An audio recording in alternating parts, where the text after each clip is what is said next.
Very warm welcome to News Live. मैं हूं doctor Maria Zulfiqar Khan.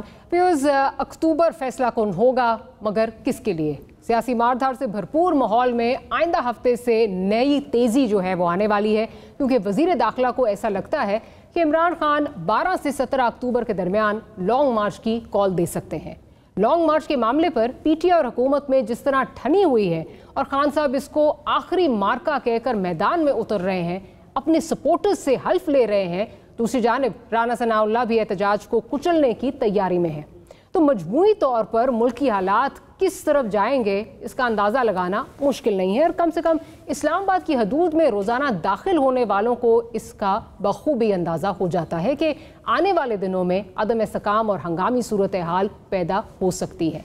इसी तनाज़र में आर्मी चीफ की काकूल में की जाने वाली तकरीर को बड़े मानी खेज अंदाज में देखा जा रहा है, कि जिसमें उन्होंने वाज़े पैगाम दिया है कि किसी मुल्क, फ़र्द या ग्रोह को सियासी और माशी तौर पर पाकिस्तान में अदम इस्तेकाम पैदा नहीं करने देंगे। हालात जिस जानब गामजन है, क्या वो सियासी और माशी अदम इस्तेकाम का पेश खैमा नहीं है? यह अहम सवाल है। और दूसरा अहम सवाल ये है कि ऑडियो लीक्स के शोर के बाद क्या खान साहब के लॉन्ग मार्च का जोर भी उतना ही शदीद रहेगा जितना वो बता रहे हैं, या एक बार फिर 25 मई की तरह वो लोगों के और लोग उनके मुंतज़र रहेंगे? क्योंकि अब की बार पंजाब में हुकूमत उनकी अपनी है, लेकिन क्या पंजाब हुकूमत भी न्यूट्रल या न्यूट्रलाइज तो नहीं हो जाएगी? और साथ ही साथ डिस्कस करेंगे कि जो नवाज शरीफ साहब का आज एक बड़ा तफसीलन इंटरव्यू हुआ है, उसकी टाइमिंग और उसके कंटेंट्स ये किस तरफ इशारा दे रहे हैं, इस पर बात करेंगे। सरा बुच्चा साहिबा हमें ज्वाइन कर रही हैं, नज़ीर लगारी साहब हमारे साथ हैं, और अतर काज़मी साहब भी हमें ज्वाइन कर रहे हैं। तो काज़मी साहब से गुफ्तगू का आगाज़ करती हूँ। अतर साहब ये बताइए कि नवाज शरीफ साहब का 3 साल के बाद एक मुफस्सल इंटरव्यू हुआ, इसका टाइमिंग और जो कंटेंट्स हैं इनको आप किस तरह देख रहे हैं? मतलब क्या आप समझ रहे हैं कि उनकी वापसी की एक तैयारी हो रही है? आप किस तरह देख रहे हैं इसको? देखिए, ऑब्वियसली नवाज शरीफ साहब इस मुल्क के एक अहम लीडर हैं। वो किसी वक्त भी इंटरव्यू दें तो उसकी अहमियत से आप इनकार नहीं कर सकते। लेकिन हालिया दिनों में जो कुछ हुआ हमने देखा, जिस तरह इसाक डार साहब की वापसी हुई, अब इस वक्त उनकी जमात की हुकूमत है और नवाज शरीफ साहब की वापसी की बातें भी हो रही हैं, और मरियम बीबी भी ये कहती रही कि मैं जा रही हूँ लंदन, वहां से वापस आ। अतर काज़मी से आपकी मेरे ख्याल है ऑडियो में कुछ नवाज शरीफ साहब ने कुछ गिले शिकवे भी किए। जी अतर साहब कंटिन्यू प्लीज, कुछ ऑडियो में इशू आ रहा था। जी कंटिन्यू। जी, तो वो मैं ये अर्ज कर रहा था कि ऑब्वियसली कि जो भी उन्होंने इंटरव्यू दिया उसमें कुछ उन्होंने गिले शिकवे वगैरह भी किए हैं, लेकिन मौजूदा तनाजुर में जिन हालात का नक्शा आपने भी आवाम के सामने रखा, उसमें इस इंटरव्यू की अहमियत से आप इनकार नहीं कर सकते। और एक तरह से जो नवाज शरीफ साहब की अब वापसी है उसमें इंतखाबी पॉलिटिक्स में अब वो एक मरहला रह गया है जो इस हुकूमत ने या इस इत्तेहाद ने अचीव करना है। बहुत सारी चीजें इन्होंने अचीव कर ली, नैब के कानून के हवाले से इसाक डार साहब की वापसी हो गई, ईवीएम खत्म हो गया, वो सब कुछ हो गया। लेकिन एक चीज जो अभी तक नहीं हुई वो नवाज शरीफ साहब की इंतखाबी सियासत में वापसी है। मरियम बीबी की तो हो गई है, तो मेरे ख्याल में ये उसी के तनाजुर में मैं इसको देख रहा हूं। और मियां साहब जो है वो अब एक्टिव पॉलिटिक्स में हो सकता है कि हमें ज्यादा नजर आए इंतखाबी सियासत में आने वाले दिन। अच्छा लगारी साहब, एक टाइम मतलब ज़्यादा दूर नहीं, को 3 साल पहले 2.5 साल पहले ये था कि जी नवाज शरीफ साहब टेलीविज़न पर भी नज़र नहीं आ सकते थे, उनको टेलीविज़न पर दिखाना जो है उसको बैन कर दिया गया था। और अब ये एक बड़ा मुफस्सल इंटरव्यू आज उन्होंने दिया है, आप इसको किस तरह देख रहे हैं? आप इसकी क्या देख रहे हैं जिस तरह हुकूमत कह रही है, जिस तरह अपोजिशन कह रही है कि NRO 2022 जो है वो दिया जा रहा है, क्या उसी तरह आप उसको देख रहे हैं? उनकी वापसी की तैयारियां हो रही हैं, क्या आप देख रहे हैं? एक तो NRO की सलाह जो है उससे हमेशा मुझे इख्तिलाफ रहा है। पाकिस्तान में जो पिछला 75 साल के वाक़यात हैं उसके लिए नेशनल रिकन्सिलिएशन हो या ना हो, लेकिन हमें एक सच तलाश करना है। नेशनल ट्रुथ एंड रिकन्सिलिएशन होनी चाहिए और हमें सच लोगों के सामने लाया जाना चाहिए। पिछले 75 साल में कायदे आज़म की वफात के बाद से लेकर आज जो कुछ मुल्क के साथ होता रहा है उसके बारे में लोगों को सच बताने का वक्त अब आ गया है।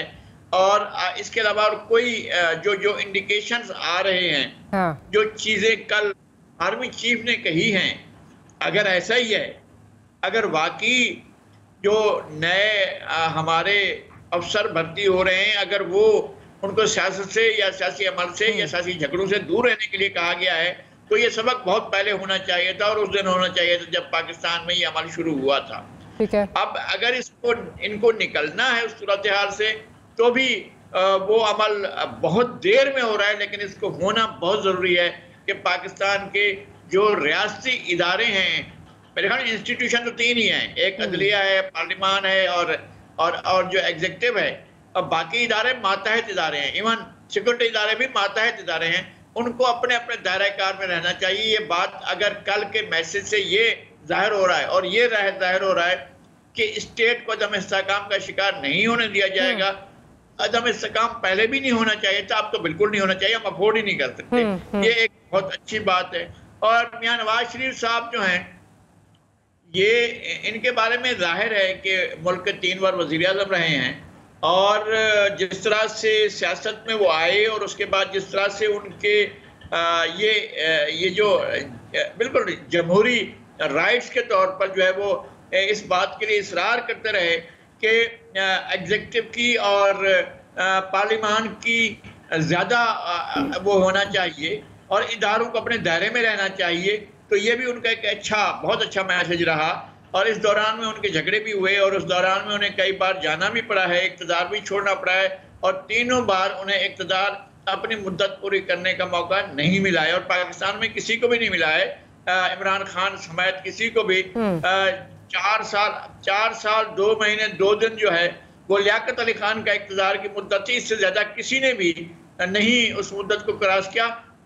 गिलानी साहब क्रॉस कर जा रहे थे, लेकिन अदालत ने उन्हें पिछली डेटों से जो है वो उनको नाअहल करार दिया था और उन पर 43 सेकंड की सजा सुनाकर जेल में भी नहीं गए, कोई सजा भी यानी जिसको अमली सजा कहते हैं वो भी नहीं हुई, बस उनकी डिस्क्वालिफिकेशन के लिए एक सजा दी जाना जरूरी थी, वो दे दी गई, और इस तरह से उनको भी उस मुद्दत से जो लियाकत अली खान की थी उससे आगे नहीं करने दिया गया था। मियां नवाज शरीफ साहब 3 बार इस सूरत हाल का शिकार हुए हैं, और जब इनको 2017 में पनामा लीक्स में ये इनको इंडक्ट किया गया, और वो खुद रो रहे होंगे जिन लोगों ने ये रिपोर्टें बनाई थी, बल्कि ख़ासतौर पर हमारे अजीज़ दोस्त उमर चीमा जो इस पनामा के पेपर्स की तैयारी में काम करते रहे हैं, वो तो शायद पछताते भी होंगे कि मैंने ये क्या किया था, क्योंकि ये सारा कुछ उनका जो है वो मियां नवाज शरीफ के खिलाफ कोर्ट्स में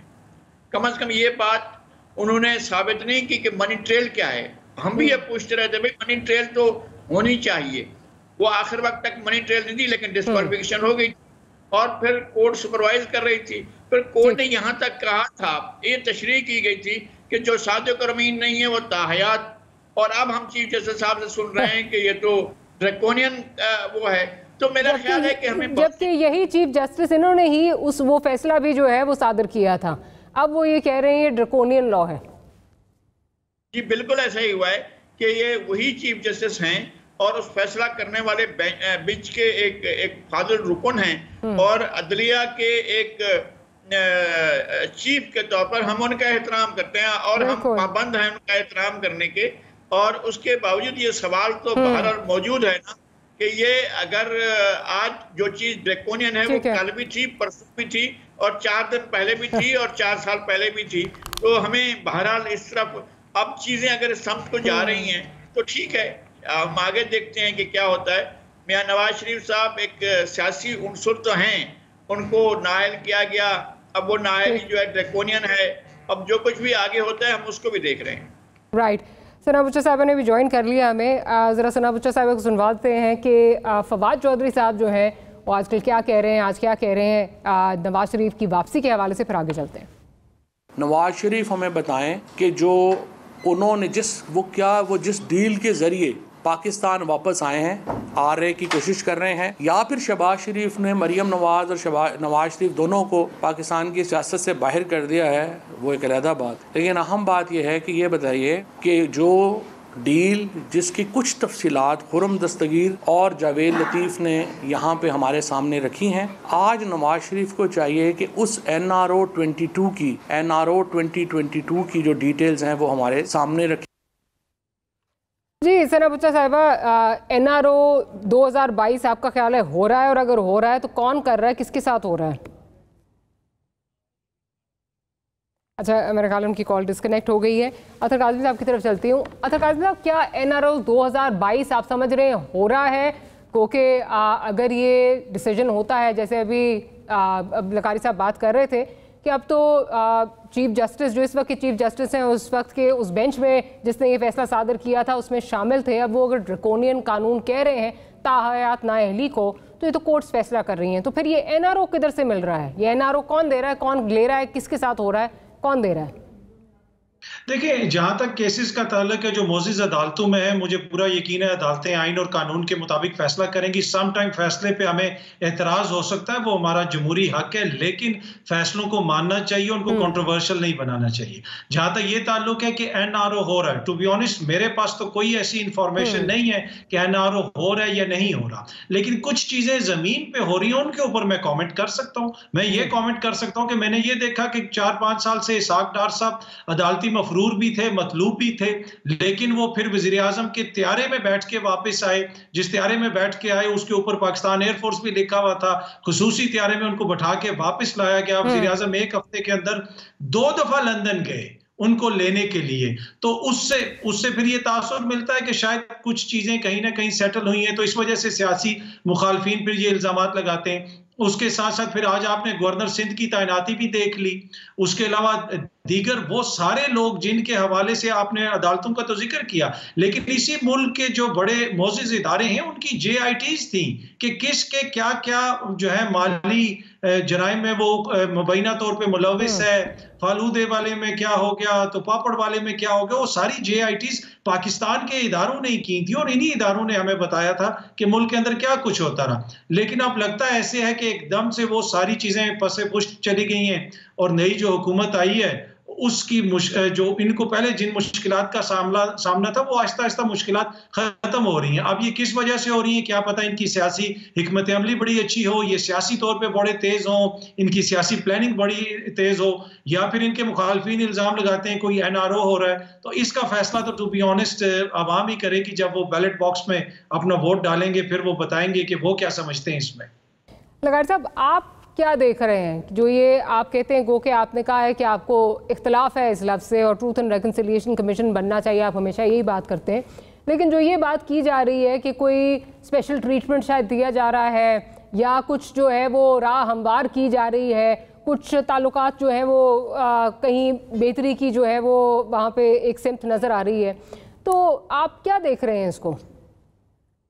देखिए, अतर साहब ने जितनी बात की है उतनी तो मैं भी समझ रहा हूँ और मुझे भी उन्हें एंडोर्स करना चाहिए। और मेरा ख्याल में चीज़ें इस तरफ को जा रही हैं, एक तरफा तो नहीं जा रही हैं, बल्कि 2 तरफा जा रही हैं। जितनी परेशानियाँ पैदा होती हैं इमरान खान साहब के लिए, उनको भी दूर कर दिया जाता है, जितनी परेशानियाँ इनके लिए थी इनको भी दूर किया जाता रहा है। अब आगे न्यूट्रलिटी कितनी रहती है ये आगे चलकर हमें पता चलेगा, क्योंकि बहुत सी चीज़ें ऐसी हैं जिनके ऊपर हमारा ध्यान जाता है, जो एक ज़माने में असासे समझे जाते थे हमारे काबिल एहतराम इंस्टीट्यूशंस के, वो असासे अब भी वहीं खड़े हुए हैं। तो उनका रुख तब्दील नहीं हुआ। जब देखते हैं ना कि हवा का रुख तो वो किबला तब्दील कर लिया करते हैं, अब तो वो बहुत मुस्तहकम तरीके से अपनी जगह पर डट कर खड़े हुए हैं और इमरान खान की पुश्त पर एक ताकतवर दीवार की तरह खड़े हुए हैं। और तो हम ये देखते हैं कि चीज़ें जो हैं, ऐसा नहीं है कि एक दरवाज़ा खुला है या एक दरवाज़ा खोला गया है किसी के लिए, उनके लिए भी दरवाजे भी खुले हुए हैं और सब कुछ वैसे का वैसा है। और ऐसा नहीं है कि स्टेट अगर चाहे तो कोई कार्रवाई ना कर सके, लेकिन ये तासुर दिया जाना भी कि ये नाकाबिल तस्खीर हैं खान साहब, तो ये भी एक उसी तरह के NRO का हिस्सा है, जिस NRO के तहत एक ज़माने में ये समझा जाता था कि जनाब नवाज शरीफ न सिर्फ ये कि नाकाबिल तस्खीर हैं, बल्कि उनको 2/3 मेजॉरिटी भी दी गई, 3/4 मेजॉरिटी भी दी गई है। तो ये होता रहा है। अब अगर पहली सूरत हाल तो ये है कि जो गैर सियासी इदारे हैं, गैर सियासी जो मनसबदार हैं, जो ओहदेदार हैं, अगर वो सियासी अमल में ना आए, अपने अपने डोमेन में रहें और सियासत मुदाखलत का दरवाज़ा बंद कर दिया जाए, तो मेरे ख्याल में पाकिस्तान के लिए ये वक्त की ज़रूरत है और हमेशा रही है। ये नहीं है कि 75 साल पहले भी यही होना चाहिए था। सियासत सियासतदानों का काम है, हमारा काम ये नहीं है कि हम कहें कि मौलवी A.K. फजलुल्लाह जो है वो गद्दार भी है और खैन भी है। हम ये नहीं कह सकते कि ख्वाजा नाज़मुद्दीन गद्दार भी है और खैन भी है। हम ये नहीं कह सकते कि हुसैन शहीद सोहरावर्दी गद्दार भी है और खैन भी है। हम ये नहीं कह सकते इस तरह से और लोगों के बारे में भी। तो ये किस तरह से होता है ये अमल, हमने एक तवील तारीख देखी है इस मुल्क की। बेहतर ये होगा कि चीज़ों को आगे बढ़ने दिया जाए और सहूलतकारी की भी एक हद होनी चाहिए और फेल पास होने की भी एक हद होनी चाहिए। जो फेल हो जाए फेल हो जाए, जो पास हो जाए पास हो जाए। ये जो इमरान खान की मौजूदा सूरत हाल है, ये ऐसा नहीं है दुनिया में और कहीं नहीं हो रही है। अमेरिका में यही सूरत हाल है कि राइट विंग का पॉपुलिस्ट जो है वो बहुत पॉपुलर हो रहे हैं। डोनाल्ड ट्रंप अब भी सिस्टम को भी और डेमोक्रेट पार्टी को भी साफ साफ वो एक खतरा नजर आ रहे हैं। इसी तरह से जो है वो बरतानिया में, इसी तरह से इटली में है, इसी तरह से फ्रांस में है। तो ये हमारे यहाँ मोदी बराबर में बैठा हुआ है। तो इस तरह से जो है ये पॉपुलिस्ट राइट विंग और इमरान खान साहब के अलावा नवाज शरीफ भी पॉपुलिस्ट राइट विंग के एक लीडर के तौर पर रहे हैं। आप देखते ही हैं कि आगे क्या क्या सहूलतकारियाँ होती हैं। ठीक है, आगे क्या क्या सहूलतकारियाँ होती है। सना बुच्चा साहिबा हमारे साथ मौजूद हैं इस वक्त। सना, क्या आपको आवाज़ आ रही है? जी आ रही है जी। अच्छा सना, ये बताइए जो आज ये अब नवाज शरीफ साहब का एक तफसीली इंटरव्यू हुआ, उससे मतलब अब एक तो ये बात की जा रही है कि इतने सालों बाद उनको टेलीविज़न पर स्पेस मिली, पहले इजाज़त भी नहीं थी, अब स्पेस मिली, वो बात कर रहे हैं। वापसी पे भी उनसे सवाल हुए। साथ ही साथ फवाद चौधरी साहब ये बात कर रहे हैं कि जी ये जो NRO एक हो रहा है 2022 का NRO है, बताना चाहिए नवाज शरीफ साहब को कि कौन कर रहा है, क्या हो रहा है। आप इसको किस तरह देखती हैं? नवाज शरीफ की वापसी जो है आप इसको किस तरह देख रही हैं? देखिए, जो गुफ्तगू आज फवाद चौधरी साहब ने किया थी, पहली दफ़ा मैं उनसे एग्री करती हूँ कि नवाज शरीफ साहब को ज़रूर बताना चाहिए कि कौन उनको इस वक्त ये सहूलत दे रहा है, जो सहूलतें उनसे ले ली गई थी। मेरा नहीं ख्याल कि इंसाफ और नाइंसाफ़ी की कोई बात है यहाँ पर। वो आज उन्होंने अदलिया के ऊपर बड़ी उंगलियाँ उठाईं और शौकत सिद्दीकी के हवाले से बात की, अरशद मलिक जजेस जो थे उनके हवाले से बात की। और अगर आप लोगों ने किनारों कनाइयों अशारों में ही बात करनी है तो फिर आप लोग ना बात करें। इससे बेहतर ये है कि आप अब सच बताएं कि मेरे साथ क्या हुआ और इंतकाम लिया गया। इसका मतलब है कि इंतकाम तो किसी वजह से लिया जाता है ना। आपसे क्यों इंतकाम लिया गया? आप मुल्क के खिलाफ थे, आप कोई ऐसा काम कर रहे थे कि आपसे इंतकाम बनता था, और आपसे किसने लिया इंतकाम? क्या अदलिया ने आपसे इंतकाम लिया? और अगर दूसरे इदारे ने भी आपसे इंतकाम लिया या एस्टैब्लिशमेंट ने इंतकाम लिया तो बताइए किस बुनियाद पर लिया? आपने क्या किया था? कुछ किया ही होगा ना, कि कोई इस हद तक जाता है। इमरान खान साहब ने क्या किया था जो उनको जाना पड़ गया? इमरान खान साहब की से क्या गलती हो गई थी जिसकी वजह से इमरान खान साहब का भी यहाँ से बोरिया बिस्तरा लपेट दिया गया? बिल्कुल ठीक बात है कि आईनी तरीके से उनको हटाया गया, लेकिन आईनी तरीका इख्तियार करने के लिए जो उनको ग्रीन सिग्नल दिया गया वो किसने दिया? और ये बता दें कि क्या वाकई उनकी प्लेटलेट्स गिरी थी, क्या वो वाकई वहाँ सर्जरी के लिए मौजूद हैं? जो उनकी वालदा साहिबा के साथ हुआ, जो उनकी बेगम साहिबा के साथ हुआ, हम सब उसके साथ अफसोस करते हैं। अल्लाह उनकी रहमत फरमाए, अल्लाह ताला उनको उनके दर्जात बुलंद फरमाए। लेकिन मुझे समझ में नहीं आती कि ये मुल्क में ये इस वक्त जो तमाशा चल रहा है कि इन्होंने बिठा दिया भट्टा तो इमरान खान ने बिठा दिया। इमरान खान नवाज शरीफ साहब पे उंगलियाँ उठाते हैं, नवाज शरीफ साहब इमरान खान साहब पे उंगलियाँ उठाते हैं। एक दूसरे दौर में जरदारी साहब किसी पे उंगलियाँ उठाते थे। पॉइंट ये है कि जहाँ उंगली ने जाना है, जहाँ इशारा है वहीं उंगली दिखाइए और इशारे को जरा प्लीज अब जरा पॉइंट करिए कि इस मुल्क में क्या प्रॉब्लम है। और अगर आप लोग इस मुल्क की मौजूदा प्रॉब्लम और इसकी जो वजूद से पाकिस्तान की प्रॉब्लम है उसको ठीक करने के लिए आपने आज तक कौन सी आईनी तरमीम की है? कौन सी आईनी आपने कोई शिक डाली है या निकाली है ताकि आपकी हुकूमतें तो सेफ हो जाएं? This is the third time, मतलब ये आपके साथ एक दफा दो दफा, भाई आप तीसरी दफा सीखते तो है ना। लेकिन मसला ये है कि इस मुल्क की बिगाड़ में सियासतदान उतने ही जिम्मेदार हैं, इफ नॉट मोर, जितने इदारे हैं, क्योंकि ये अपने आप को कभी अपने मफादात से निकलते ही नहीं है। हाँ। अपनी कमजोरियों को छुपाते हैं, अपनी कमजोरियों के ऊपर वो ब्लैकमेल करते हैं, आप उनके हाथ में अपनी कमजोरियां दे देते हैं। आप क्यों करते हैं गलत काम ताकि आपके ऊपर बात बने? मतलब मुझे क्यों नहीं डर लगता? मतलब मुझे क्या रिलीफ है मुझे कोई कहता है आप भी लाडली हैं, मैं किस चीज की लाडली हूँ भाई? अगर मैं कोई झूठ बोल रही हूँ या मैं कोई ऐसी बात कर रही हूँ या मेरे मफादात हैं तो फिर आप मुझ पे पॉइंट करें। लेकिन प्रॉब्लम ये है मारिया, लास्टली मैं सिर्फ ये कहना चाहूंगी कि काश कि नवाज शरीफ साहब ये इस बात को सीख लें और पूरा सच बयान करें। लेकिन सर बिल्कुल आप बिल्कुल ठीक कह रही हैं। और एक और चीज़ जो मैं आपकी इसी चीज़ से ऐड करना चाहूँगी, of course they've got too many politicians का हमने देखा है, they've got too many skeletons in their closet, जो सही टाइम पर या जिस वक्त ज़रूरत होती है वो एक्सप्लॉइट किए जाते हैं। एक और चीज़, I don't know if you also thought the same way, आज जब मैं उनकी तकरीर सुन रही थी बैठ के, तो अगेन जैसे उनकी जब उनकी वालदा का इंतकाल हुआ या जब उनकी एहलिया का इंतकाल हुआ, तो ऑब्वियसली किसी भी फैमिली के लिए, किसी बेटी के लिए, किसी शौहर के लिए ये बहुत मुश्किल जो है वो लम्हा है और बहुत मुश्किल से जो है वो इससे गुजरा जाता है। All our sympathies with them. लेकिन जिस किस्म की वो डिमांड्स कर रहे थे कि मुझे जो है वो फ़ोन करने दिया जाता या मुझे 15 दिन मेरी जो सज़ा है उसको डिले कर दिया जाता और कहा जाता तुम अपना टाइम स्पेंड कर रहा हो अपनी एहलिया के साथ, फिर आके जो है इसको कर देना, वो आपको लगता नहीं है जो ये बात होती है कि जी दो नहीं एक पाकिस्तान की बात होनी चाहिए? अशराफिया के लिए कानून और है और जो गरीब है, जो जिसके पास पावर नहीं है, उसके लिए कानून और है। तो जिस किस्म की जो प्रिविलेज उनकी बातों से छलक रही थी, I mean I couldn't help but notice that. Your take on this? देखिए मारिया, अगर तो कोई भी बात कानूनी और आईनी होती ना तो हम उस पर तज्जिया कर सकते थे और हम बड़ी ओपनली बात कह सकते कि ये गलत डिमांड है या ये सही डिमांड है। इस मुल्क में अशराफिया कौन है? इस मुल्क में अशराफिया वो नहीं हैं जो हुकूमत में होते हैं, इस मुल्क में अशराफिया वो हैं जो किसी के लाडले होते हैं। और आज जिस तरह की उन्होंने गुफ्तगू की और जो हमें ये सारी बातें हमें भी पता थी कि क्या उन पर बनी और किस तरह से उनकी बीवी की वफात हुई कि बेगम साहिबा नहीं रही और जिस तरह से उनको ये खबर पहुंची, जाहिर है and you know people were going completely, मतलब इतनी बुरी गुफ्तगू मैंने कभी नहीं सुनी।